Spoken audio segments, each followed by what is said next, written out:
আমার মা বাবা ছোট্টবেলায় আমার যেমন করে লালন পালন করেছে, আমার মা বাবা ছোট্টবেলায় কষ্টের পরে কষ্ট সহ্য করিয়া আমার মা বাবা দুনিয়ার ভিতরে আমার বড় বানাইছে।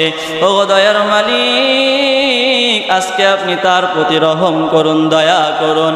আল্লাহ রাব্বুল আলামিন বলেন, ও বান্দা, যেমন করে তোমার মা বাবা দুনিয়ার ভিতরে তোমাকে লালন পালন করেছে, তুমি রাতে ঘুমাইতে পারতা না, তোমার মা সারা রাত্র পাখা দিয়া তোমারে বাতাস করে করে ঘুম পাড়ায় দিছে, মা একবারও ঘুমের চিন্তা করি নাই।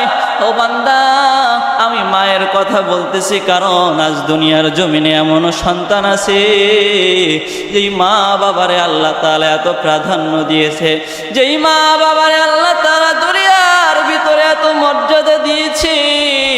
ওরে আল্লাহর বান্দা, আল্লাহর ইবাদতের পরে যেই মা বাবারে আল্লাহ সম্মান দিয়েছে, মা বাবার সাথে সৎ আচরণের কথা বলেছে, ওরে দুনিয়ার মুসলমান, আজ দুনিয়ার জমিনে এমন সন্তান আছে সেই মা বাবারে বৃদ্ধাশ্রমে রেখে আছে কিনা নাই?